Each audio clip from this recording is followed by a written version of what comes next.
शांती. आज आहे 21 जुलै 2026 ची मुरली.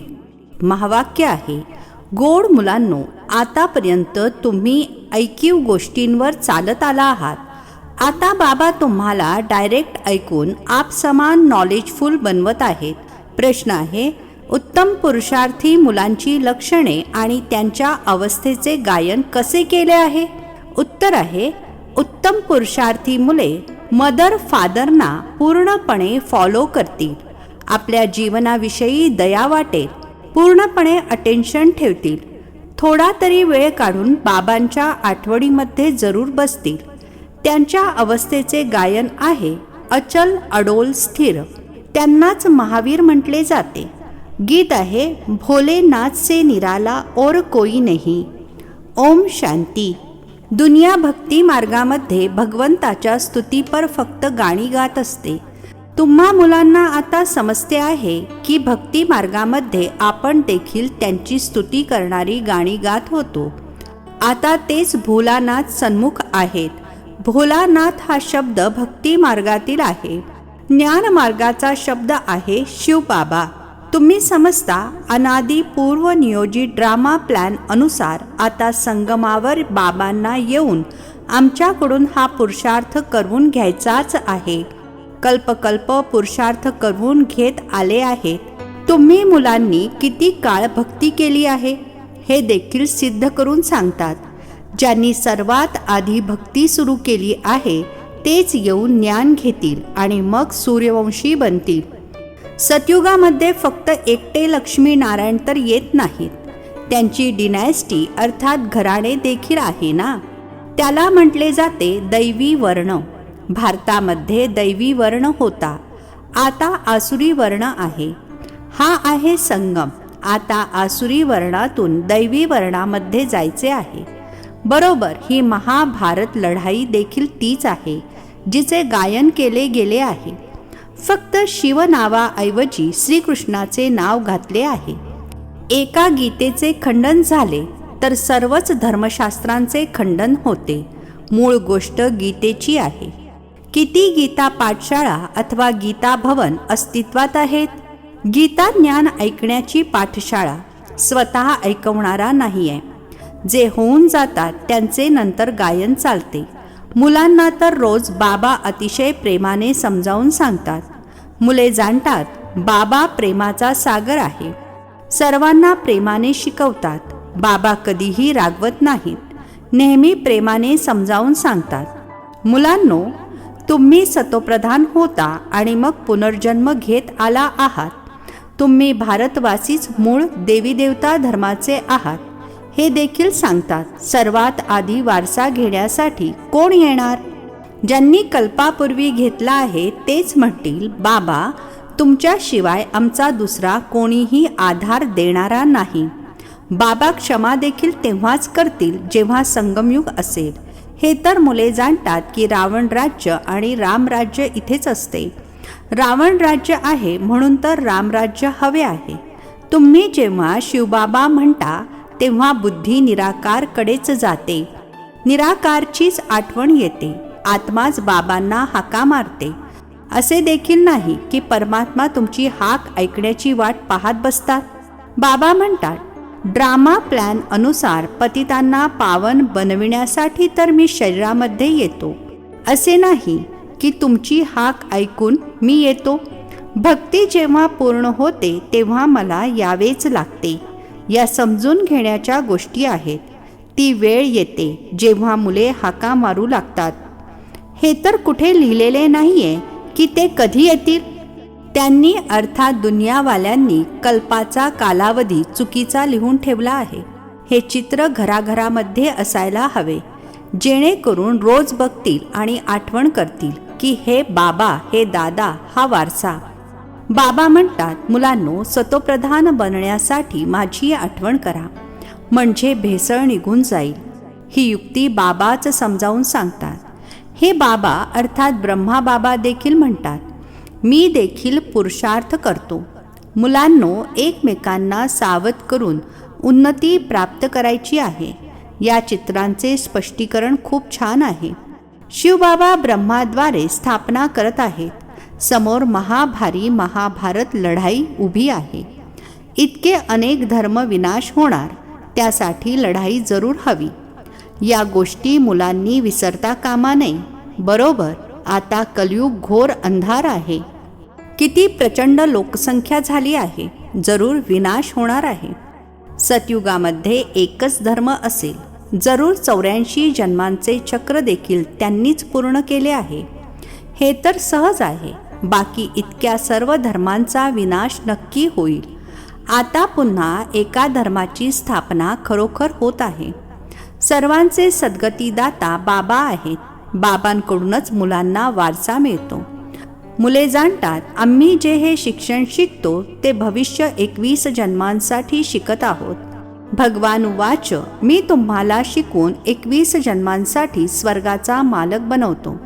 खरोखर सूर्यवंशी चंद्रवंशी घराण्याची स्थापना होत आहे. जो जितका पुरुषार्थ करेल तितके उच्चपद प्राप्त करेल. म्हणून शिवबाबा म्हणतात, या मदर फादरला फॉलो करा. यांना तुम्ही सूक्ष्मवतन वैकुंठामध्ये देखील पाहता, स्वतःलाही पाहता. आम्ही देखील महाराजा महाराणी बनतो. वैकुंठाचा देखील साक्षात्कार होतो. मानतात देखील, बरोबर, भारत वैकुंठ होता. श्रीकृष्णपुरी होती. आज कंसपुरी आहे. उद्या कृष्णपुरी असेल. रात्र बदलून दिवस होणार आहे. हा आहे अर्धा कल्प बेहदचा दिवस आणि अर्धा कल्प बेहदची रात्र. अंधारामध्ये ठोकराच खात राहतात. ब्रह्माची रात्र म्हणजे ब्राह्मणांची रात्र. मग तुम्ही ब्राह्मणापासून देवता बनता. सतयुगामध्ये ब्राह्मण नसतात, देवता असतात. मुले हे देखील जाणतात की भारत पवित्र राजस्थान होता.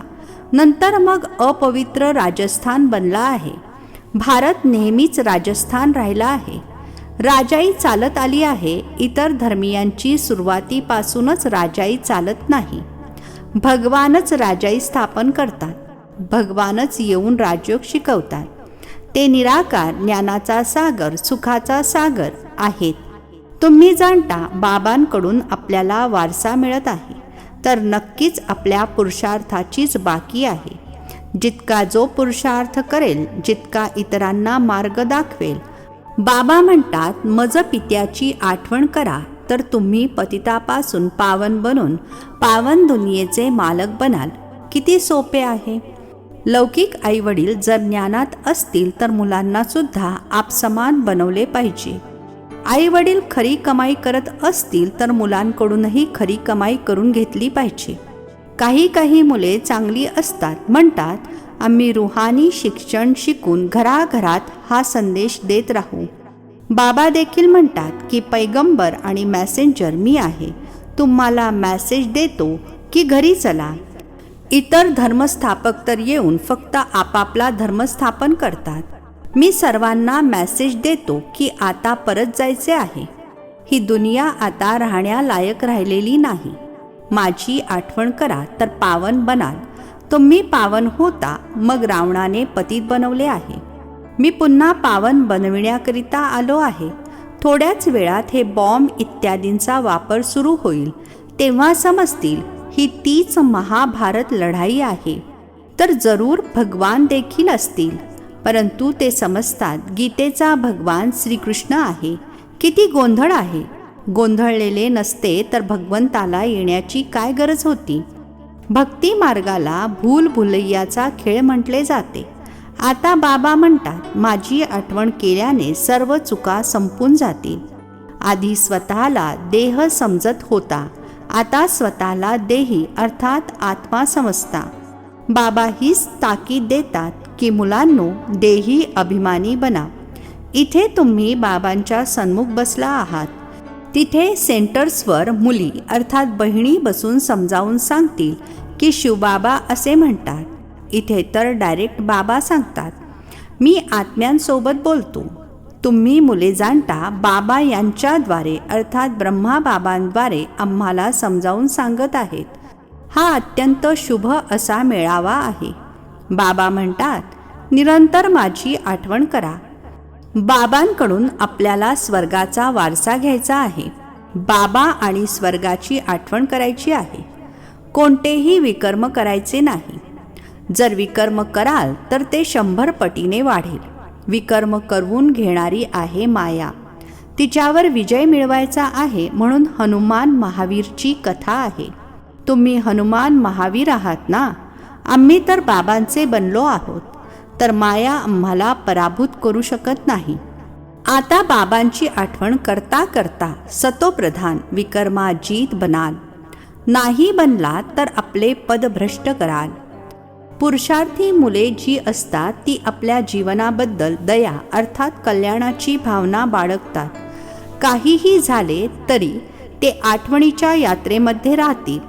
अचल अडोल स्थिर राहतील. विनाश तर होणारच आहे. सर्वांचे काका, चाचा, मामा, गुरु, गोसावी इत्यादी सगळे नष्ट होतात. सद्गुरू म्हणतात, मी तुम्हाला सोबत घेऊन जाणार आहे. मनुष्य तर पूर्णपणे अंधकारात आहेत. तुम्ही जाणता शिवबाबा आपल्याला सोबत घेऊन जातील. म्हणतात ना, काळाने खाऊन टाकले, परंतु मी तर तुम्हाला शांतीधाममध्ये घेऊन जातो. आत्मा शरीर सोडून निघून जाते. काळ घेऊन जात नाही. आत्म्याला बाहेर पडावे लागते.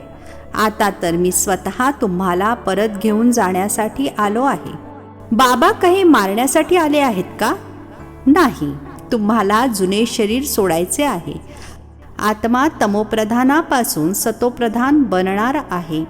आता 5 तत्वे देखील तमोप्रधान आहेत. त्यामुळे शरीर देखील अशीच अर्थात रोगी बनतात. तिथे सतोप्रधान तत्वांनी तुमची शरीरे देखील गोरी बनतील. बाबा म्हणतात, मी पुन्हा सतयुगी आदी सनातन देवी देवता धर्माची स्थापना करतो. तुम्ही 84 जन्म भोगले आहेत. तुम्ही आपल्या धर्माला विसरला आहात. इतर कोणीही आपल्या धर्माला विसरलेले नाहीत. तुम्ही आता जाणता, आपण मूळचे देवी देवता धर्माचे इतके श्रेष्ठ होतो आणि मग इतके आपण नीच कसे बनलो? बाबा बसून कल्पकल्प तुम्हालाच समजावून सांगतात. तुम्ही मग इतरांना समजावून सांगत राहाल. आता 84चे चक्र पूर्ण होत आहे. विनाश समोर उभा आहे. स्वर्गाचा मालक बनण्यासाठी स्वतःला लायक बनवायचे आहे. ते बनायचे आहे आठवणीद्वारे. पहाटे उठून बाबांची आठवण करा. बाबा, आश्चर्य आहे, तुम्ही कसे येता? कसे तुम्ही समोर बसून बोलत आहात? त्या आहेत ऐक्यू भक्ती मार्गाच्या गोष्टी. आता तर आम्हा आत्म्यांना तुम्ही बाबा भेटले आहात. आत्म्याला बाबा भेटतात तर त्या प्रेमाने येऊन भेटतात. मुले बाबांना खूप प्रेमाने भेटतात. इथे तर ते निराकार बाबा गुप्त आहेत म्हणून बाबा नेहमी म्हणतात, यांना अर्थात ब्रह्मा बाबांना भेटता तेव्हा शिवबाबांची आठवण करून भेटा. मनुष्य तर काहीच जाणत नाहीत. तुमच्यामध्ये देखील जे कोणी जाणतात माझे बनून मग विसरून जातात. देह अभिमानामध्ये येतात. प्रतिज्ञा देखील करतात, बाबा मी तुमचा झालो आहे. पुरुष असो अथवा स्त्री दोघांचीही आत्मा म्हणते, परंतु शरीरामध्ये आहे तर पुरुष म्हणतो मी तुमचा झालो आहे. स्त्री म्हणेल मी तुमची झाले आहे. बाबा आम्ही तुमच्याकडून पूर्ण वारसा घेणार. पूर्णपणे आठवण करणार. आठवणीशिवाय गंज निघू शकत नाही. तमोप्रधानापासून सतोप्रधान बनू शकत नाही. सतयुगामध्ये तुम्हाला अखंड अटल सुखशांती संपत्तीचे 21 जन्म राज्य मिळते. स्वर्गाचे रचयिता बाबा जरूर आपला वारसा देणार. गातात देखील, परवाह है पार ब्रह्म में रहने वाले परमपिता परमात्मा की. ते तर एकदाच येतात. या देखील समजून घेण्याच्या गोष्टी आहेत ना. कित्येकांना तर या समजत सुद्धा नाहीत. थोडे मोठे युद्ध सुरू होईल तेव्हा त्यांचे डोळे उघडतील. वास्तविक हा यज्ञ रचलेला आहे. लढाई देखील आहे. या यज्ञाविषयी कोणाला माहीत सुद्धा नाहीये. रुद्र ज्ञान यज्ञ रचलाच यासाठी होता की विनाश व्हावा. ते मग यज्ञ रचतात की विनाश होऊ नये, शांती स्थापित व्हावी. हा यज्ञ तरी देखील रचतील. त्यांना हे माहीत नाहीये की विनाश झाला तर मग काय होईल. आता तुम्ही मुले संपूर्ण विश्वाच्या आदी मध्य अंताला जाणता. सर्वांच्या बेहदच्या जन्म कहाणीला जाणता असा कोणीही नाही जो म्हणेल की मी परमपिता परमात्म्याची जीवन कहाणी सांगतो. परमात्म्यालाच सर्वजण बोलावतात ना, सतत आठवण करत असतात. म्हणतात ना, भगवंताने हे मूल दिले, असे केले. काही जण असे समजतात की ज्याची वस्तू होती त्याने ती घेतली. असेही काही ज्ञानी पुरुष असतात. अनेक प्रकारचे मनुष्य आहेत. आता तुम्हाला बाबा भेटले आहेत तर बाबांचीच आठवण करायची आहे. आठवण केल्यानेच कमाई होते. तुम्ही विष्णुपुरीचे मालक बनाल. तुम्ही सतयुगापासून कलियुगाच्या अंतापर्यंत संपूर्ण चक्राला जाणता. तुमच्या बुद्धीमध्ये हुबेहूब तसेच आहे जसे बाबांच्या बुद्धीमध्ये आहे, म्हणून त्यांना ज्ञानाचा सागर नॉलेजफुल म्हटले जाते. आता तुम्ही बाबांकडून वारसा घेत आहात. तुम्ही मुलांनी अचल स्थिर राहिले पाहिजे. असे नाही की माया येऊन वारंवार तुमची स्थिती दोलायमान करेल. लाजाळूचे झाड बनता कामा नये. बाबांची आठवण न केल्यामुळे कोमेजून जातात. बाबांची आठवण करण्याचा पुरुषार्थ तुम्ही करत आहात. वेळ समीप येईल आणि मग तुम्ही पाहाल की आपला पुरुषार्थ आता पूर्ण झाला, अंत आला. अच्छा, गोड गोड खूप खूप वर्षांनंतर भेटलेल्या मुलांप्रती मातपिता बापदादांची प्रेमपूर्वक आठवण आणि सुप्रभात. आत्मिक पित्याचा आत्मिक मुलांना नमस्ते. आम्हा आत्मिक मुलांचा आत्मिक पित्याला नमस्ते. धारणेसाठी मुख्य सारांश आहे. पहिला पॉईंट आहे, रूहानी शिक्षण शिकून खरी कमाई करायची आहे आणि इतरांनाही तसे करण्यास प्रेरित करायचे आहे. घरी जाण्याचा संदेश सर्वांना द्यायचा आहे. आता कोणतेही विकर्म करायचे नाही. दुसरा पॉईंट आहे, पहाटे उठून प्रेमाने बाबांची आठवण करायची आहे. छोट्या मोठ्या गोष्टींमध्ये छुईमुई अर्थात लाजाळू बनायचे नाही. अवस्थेला अचल अडोल बनवायचे आहे. आजचे वरदान आहे, नॉलेजच्या लाईट माईटद्वारे आपल्या भाग्याला जागृत करणारे सदा सफलता मूर्त भव.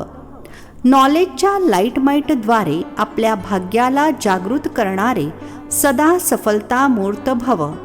स्पष्टीकरण आहे, जी मुले नॉलेजच्या लाईट आणि माईटद्वारे आदी मध्य अंताला जाणून पुरुषार्थ करतात त्यांना सफलता अवश्य प्राप्त होते. सफलता प्राप्त होणे हे देखील भाग्याचे लक्षण आहे. नॉलेजफुल बनणे हेच भाग्य जागृत करण्याचे साधन आहे.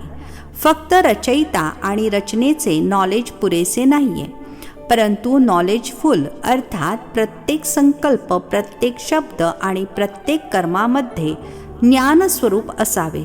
तेव्हाच सफलता मूर्त बनाल.